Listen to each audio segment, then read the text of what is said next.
Hi all, welcome back to another Photoshop tutorial. അപ്പോൾ കഴിഞ്ഞ ക്ലാസ്സിൽ നമ്മൾ പഠിച്ചത് സെലക്ഷൻ ടൂൾസിനെ കുറിച്ചാണ്.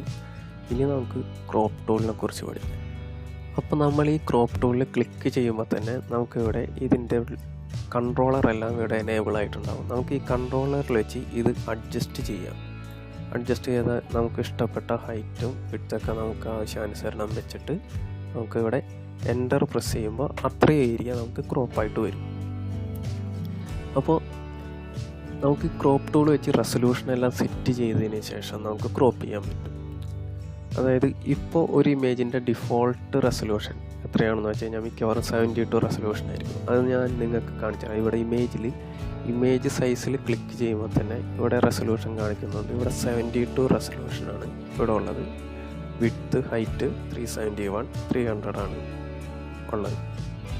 അപ്പോൾ ഒരു പാസ്പോർട്ട് സൈസ് ഫോട്ടോ ആണ് നമുക്ക് ക്രിയേറ്റ് ചെയ്യണമെന്നുണ്ടെങ്കിൽ അതിൻ്റെ വിഡ്ത്ത് ഒരു 3.5 സെൻറ്റിമീറ്ററും ഹൈറ്റ് ഒരു 4.5 സെൻറ്റിമീറ്ററും റെസൊല്യൂഷൻ പ്രിൻറ്റിനായതുകൊണ്ട് ഒരു 300 റെസൊല്യൂഷനും അതിൻ്റെ അകത്ത് വരുന്നതാണ്.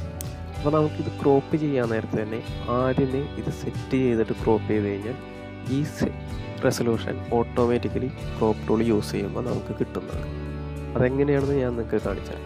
ഇവിടെ ക്രോപ്പ് ടൂൾ എടുത്തിട്ട് ഈ ഒരു ഡ്രോപ്പ് ഡൗൺ ക്ലിക്ക് ചെയ്ത് വിഡ്ത്ത് ഹൈറ്റ് റെസൊല്യൂഷൻ അത് സെലക്ട് ചെയ്തതിന് ശേഷം നമുക്ക് എത്രയാണോ സെൻറ്റിമീറ്റർ, അതായത് ഇപ്പോൾ 3.5 സെൻറ്റിമീറ്ററാണ് നമുക്ക് വിഡ്ത്ത് വരുന്നത്, 4.5 സെൻറ്റിമീറ്ററാണ് ഹൈറ്റ് വരുന്നത്, റെസൊല്യൂഷൻ വരുന്നത് 300 ആണ്. 300 പിക്സൽ പെർ ഇഞ്ചാണ് റെസൊല്യൂഷൻ വരുന്നത്. നമുക്കപ്പോൾ ഈ ഒരു റെസൊല്യൂഷൻ ഇവിടെ സെറ്റ് ചെയ്തതിന് ശേഷം എൻ്റർ ചെയ്ത് കഴിഞ്ഞാൽ നമുക്ക് ആ ഒരു റെസൊല്യൂഷനുള്ള ആ ഒരു ഇമേജിലേക്ക് ഇത് മാറിയിട്ടുണ്ട്. അതായത് ഇപ്പോൾ വീണ്ടും നമ്മൾ തിരിച്ച് ഇമേജ് സൈസ് എടുത്ത് ചെക്ക് ചെയ്ത് കഴിഞ്ഞാൽ കണ്ടോ ഇവിടെ 300 റെസൊല്യൂഷൻ ഇമേജ് ആയിട്ടുണ്ട്. ഇവിടെ വിഡ്ത്ത് ഇപ്പോൾ പിക്സലായതുകൊണ്ടാണ് 413 കാണിക്കുന്നത്. നമുക്കത് സെൻറ്റിമീറ്റർ ആക്കി കഴിഞ്ഞാൽ ഇവിടെ 3.5 വിഡ്ത്തും ഹൈറ്റ് 4.5 സെൻറ്റിമീറ്ററും കാണാൻ പറ്റുന്നത്. അപ്പോൾ ക്രോപ്പ് ടൂൾ നമ്മൾ ഏതെങ്കിലും ഒരു സമയത്ത് നമ്മൾ വിഡ്ത്ത് ആൻഡ് ഹൈറ്റൊക്കെ സെറ്റ് ചെയ്തിട്ടുണ്ടെന്നുണ്ടെങ്കിൽ പിന്നീട് എടുക്കുമ്പോഴും നമുക്ക് ആ ക്രോപ്പ് ടൂളിൽ സെറ്റ് ചെയ്ത യൂണിറ്റ് എല്ലാം ഇവിടെ കാണാൻ പറ്റും. അപ്പോൾ നമുക്ക് അതിൻ്റെ ആവശ്യമില്ല എന്നുണ്ടെങ്കിൽ ഇവിടെ ക്ലിയർ ബട്ടൺ ഉണ്ട്. ക്ലിയർ ഒന്ന് പ്രസ് ചെയ്ത് കഴിഞ്ഞാൽ ആ യൂണിറ്റ് എല്ലാം പൊക്കോളും. ഇനി ക്രോപ്പ് ടൂളിൻ്റെ തൊട്ട് താഴെ കാണിക്കുന്നതാണ് പേഴ്സ്പെക്റ്റീവ് ക്രോപ്പ് ടൂൾ. ഇതിൻ്റെ യൂസ് എന്താണെന്ന് വെച്ച് കഴിഞ്ഞാൽ ഞാനിപ്പോൾ വേറൊരു ഇമേജിൽ കാണിച്ചു തരാം നിങ്ങൾക്ക്. ഫോർ എക്സാമ്പിൾ ഈ ഒരു ഹോർഡിങ്, ഈ ബോർഡ് ഒരു പേഴ്സ്പെക്റ്റീവ് ആയിട്ടാണ് നിൽക്കുന്നത്. അപ്പോൾ ഇതിനെ നമുക്ക് കട്ട് ചെയ്തിട്ട് ഒരു നേരെയുള്ളൊരു ഇമേജ് ആക്കിയെടുക്കണമെന്നുണ്ടെന്നുണ്ടെങ്കിൽ നമുക്ക് വളരെ ഈസി ആയിട്ട് ഈ പേഴ്സ്പെക്റ്റീവ് ടൂൾ യൂസ് ചെയ്തിട്ട് ചെയ്യാവുന്നതാണ്. അതായത് ഇതിവിടെ ക്രിയേറ്റ് ചെയ്തിട്ട് നമുക്ക് ഈ ഹാൻഡിൽ പിടിച്ച് ആ ഒരു ഷേപ്പ് ഏതാണോ അങ്ങോട്ട് കറക്റ്റ് ചെയ്ത് വെച്ചതിന് ശേഷം എൻ്റർ ചെയ്ത് കഴിഞ്ഞാൽ ഇത് കറക്റ്റ് നേരെയായിട്ട് നമുക്ക് ക്രോപ്പ് ചെയ്ത് കിട്ടും. അതാണ് പേഴ്സ്പെക്റ്റീവ് ക്രോപ്പ് ടൂൾ. ഇനി അതിൻ്റെ തൊട്ട് താഴെ വരുന്നതാണ് സ്ലൈസ് ടൂൾ. ഈ സ്ലൈസ് ടൂൾ മെയിനായിട്ട് യൂസ് ചെയ്യുന്നത് വെബിന് വേണ്ടിയിട്ടാണ് സ്ലൈസ് ടൂൾ യൂസ് ചെയ്യുന്നത്. നമുക്ക് ഇമേജസ് ഒക്കെ കട്ട് ചെയ്തെടുക്കാൻ വേണ്ടിയിട്ടാണ് നമ്മൾ ഫോട്ടോഷോപ്പിൽ സ്ലൈസ് ടൂൾ യൂസ് ചെയ്യുന്നത്. ഫോർ എക്സാമ്പിൾ ഇതൊരു വെബ് ഡിസൈൻ ടെംപ്ലേറ്റ് ആണ്. അപ്പോൾ എനിക്കിതിൽ നിന്ന് ലോഗോ ആയിട്ടുള്ള ഈ ഒരു പോർഷൻ, പിന്നെ മെനു ആയിട്ടുള്ള ഹോം, എബൌട്ട്, ടൈപ്പോഗ്രാഫി, അതുപോലെ ഈ ഒരു ഐക്കൺസ് എല്ലാം ഒരൊറ്റ സമയം എനിക്ക് പല പല ഇമേജസ് ആയിട്ട് എക്സ്പോർട്ട് ചെയ്ത് എടുക്കണമെന്നുണ്ടെങ്കിൽ നമുക്ക് സ്ലൈസ് ടൂൾ യൂസ് ചെയ്യാം. അതായത് സ്ലൈസ് ടൂൾ ഇവിടെ സെലക്ട് ചെയ്തിട്ട് ലോഗോ വരുന്ന പോർഷനിൽ നമുക്കിതിങ്ങനെ ക്രിയേറ്റ് ചെയ്ത് കൊടുക്കാം. ഇനി നമുക്ക് ഈ ഹോം ബട്ടനാണ് വേണമെന്നുണ്ടെന്നുണ്ടെങ്കിൽ ഹോം ബട്ടൺ വരുന്ന ഏരിയയിൽ ഒരെണ്ണം കൂടി ക്രിയേറ്റ് ചെയ്ത് കൊടുക്കുക. അടുത്ത ബട്ടൺ എബൌട്ട് ആണെന്നുണ്ടെങ്കിൽ എബൌട്ട് ബട്ടൺ, ടൈപ്പോഗ്രാഫി, കോണ്ടാക്ട്സ്. ഇനി അടുത്തത് നമുക്ക് ഈ ബാനറാണ് വേണമെന്നുണ്ടെങ്കിൽ ഈ ബാനർ ഇത്രയായിട്ട് സെലക്ട് ചെയ്ത് കൊടുക്കുക. ഇനി ഇവിടെ കുറച്ച് ഐക്കൺസ് ഉണ്ട്. ഐക്കൺസും നമുക്ക് ഇതേപോലെ തന്നെ ഓരോരോ സ്ലൈസ് ഓപ്ഷൻസ് ആയിട്ട് സെറ്റ് ചെയ്ത് കൊടുക്കാം. ഇത് വളരെ എളുപ്പത്തിൽ നമുക്ക് എക്സ്പോർട്ട് ചെയ്ത് പല പല ഇമേജസ് ആയിട്ട് നമുക്ക് കിട്ടും.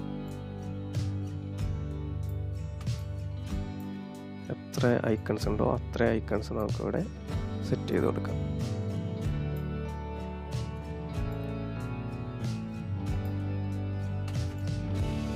അപ്പോൾ ഇനി അതിൻ്റെ തൊട്ട് താഴെ സ്ലൈസ് സെലക്ട് ടൂൾ ഉണ്ട്. ആ സ്ലൈസ് സെലക്ട് ടൂൾ എടുത്ത് ഇപ്പോൾ നമുക്ക് ഓരോ സ്ലൈസിനും നമുക്ക് നെയിമിങ് ചെയ്ത് കൊടുക്കാം. അതായത് റൈറ്റ് ബട്ടൺ ക്ലിക്ക് ചെയ്തതിന് ശേഷം ഇവിടെ എഡിറ്റ് സ്ലൈസ് ഓപ്ഷൻ എടുക്കാം. അപ്പോൾ നമുക്കിവിടെ അൺടൈറ്റിൽഡ് 1 പകരം ലോഗോ, ഇവിടെ URL ഒന്നും കൊടുക്കേണ്ട ആവശ്യമില്ല. കാരണം ഇപ്പോഴത്തെ വെബ്സൈറ്റ് ക്രിയേറ്റ് ചെയ്യാൻ നേരത്ത് നമ്മൾ ഇമേജ് മാത്രമല്ല യൂസ് ചെയ്യണം. മുൻപൊക്കെയാണ് നമ്മൾ ഇമേജ് മാത്രം വെബ്സൈറ്റ് ക്രിയേറ്റ് ചെയ്യുമ്പോൾ URL ഒക്കെ കൊടുത്ത് എക്സ്പോർട്ട് ചെയ്യുന്നത്. അപ്പോൾ അതിൻ്റെ ആവശ്യമില്ല.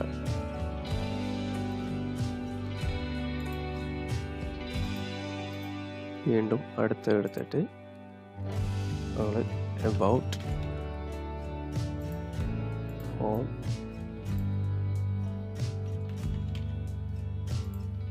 അതുപോലെ ഐക്കൺ ആണെന്നുണ്ടെങ്കിൽ ഗ്ലോബ്,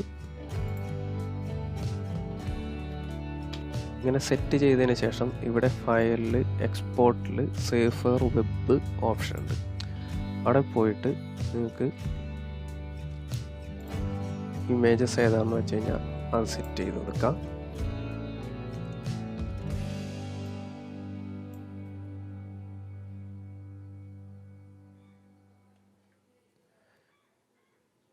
എന്നിട്ട് ഇവിടെ സേവ് കൊടുത്തു കഴിഞ്ഞാൽ ഇവിടെ ചോദിക്കും ഇമേജസ് ഓൺലി ആണെന്നുണ്ടെങ്കിൽ ഇമേജസ് ഓൺലി, അതല്ലാന്നുണ്ടെങ്കിൽ HTML ഫയൽ ഇമേജും കൂടിയും വേണമെന്നുണ്ടെങ്കിൽ HTML ആൻഡ് ഇമേജ് ആയിട്ട് നിങ്ങൾക്ക് എക്സ്പോർട്ട് ചെയ്യാം. ഇപ്പോൾ ഞാനിവിടെ ഇമേജസ് ഓൺലി ആയിട്ട് ഒരു ഫോൾഡർ ക്രിയേറ്റ് ചെയ്തിട്ട് എക്സ്പോർട്ട് ചെയ്ത് കാണിച്ചു തരാം.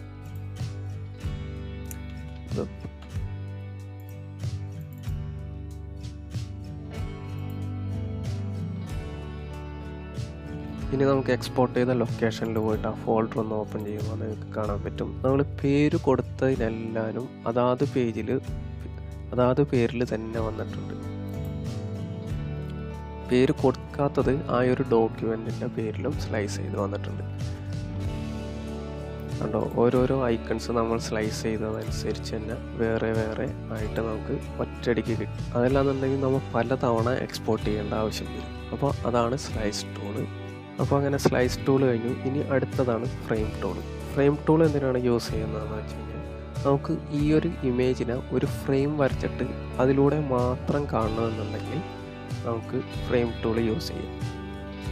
അപ്പോൾ ഫ്രെയിം ടൂൾ എനേബിൾ ചെയ്യണമെന്നുണ്ടെന്നുണ്ടെങ്കിൽ നമുക്ക് ഈ ഒരു ലെയർ ലോക്കാണ്. ആദ്യം തന്നെ ലോക്ക് മാറ്റിയതിന് ശേഷം മാത്രമേ നമുക്ക് ഫ്രെയിം ടൂൾ യൂസ് ചെയ്യാൻ പറ്റുള്ളൂ. എന്നാൽ മാത്രമേ അത് എനേബിൾ ആവുള്ളൂ. അൺലോക്ക് ചെയ്തതിന് ശേഷം നമ്മൾ ഫ്രെയിം എടുത്ത് ജസ്റ്റ് ഒന്ന് ഡ്രാഗ് ചെയ്യാം. അപ്പോൾ ഇവിടെ ഒരു ഫ്രെയിം എനേബിൾ ആവും. അതിലേക്ക് ജസ്റ്റ് ഒന്ന് ഡ്രാഗ് ചെയ്തിട്ട് കഴിഞ്ഞാൽ നമുക്കിവിടെ ആ ഒരു ഫ്രെയിമിലൂടെ നമുക്ക് ഈ ഇമേജ് കാണാൻ പറ്റും. ചില സമയത്ത് ഫോട്ടോഷോപ്പിൽ ജസ്റ്റ് ഡ്രോ ചെയ്യുമ്പോൾ തന്നെ ഫ്രെയിമിൻ്റെ ഉള്ളിലേക്ക് ഇത് അറ്റാച്ച് ആയി വരും. ഇനി അഥവാ അറ്റാച്ച് ആയില്ല എന്നുണ്ടെങ്കിൽ ഞാനിപ്പോൾ ഈ കാണിച്ചെന്ന പോലെ ഡ്രാഗ് ചെയ്തിടാം. ഡ്രാഗ് ചെയ്തതിന് ശേഷം നിങ്ങൾക്ക് വേണമെന്നുണ്ടെങ്കിൽ റീസൈസ് ചെയ്യണമെന്നുണ്ടെങ്കിൽ പഴയ പോലെ ട്രാൻസ്ഫോം യൂസ് ചെയ്ത് നമുക്ക് റീസൈസ് ചെയ്തൊക്കെ വെക്കാവുന്നതാണ്. അപ്പോൾ ഫ്രെയിം ടൂൾ യൂസ് ചെയ്യുമ്പോൾ ഏറ്റവും വലിയ ഗുണം എന്ന് വെച്ച് കഴിഞ്ഞാൽ ഇതിൻ്റെ ഒറിജിനൽ പോർഷൻ നഷ്ടപ്പെടുന്നില്ല. ക്രോപ്പ് ടൂൾ ആകുമ്പോൾ എന്ന് വെച്ച് കഴിഞ്ഞാൽ നമ്മൾ മെയിൻ പോർഷൻ അതിൽ നിന്ന് നഷ്ടപ്പെട്ടു പോകും. നമുക്ക് പിന്നീട് അത് തിരിച്ചെടുക്കാൻ പറ്റില്ല. പക്ഷേ ഫ്രെയിം ടൂൾ യൂസ് ചെയ്യുമ്പോൾ എന്ന് വെച്ച് കഴിഞ്ഞാൽ ഒറിജിനൽ പോർഷൻ ഇതിൽ നിന്ന് നഷ്ടപ്പെടുന്നേ ഇല്ല.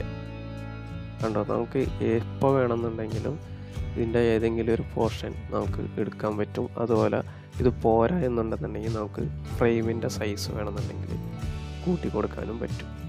അപ്പോൾ ഇന്ന് നമ്മൾ ക്രോപ്പ് ടൂളും സ്ലൈസ് ടൂളും ഫ്രെയിം ടൂളും പഠിച്ചു.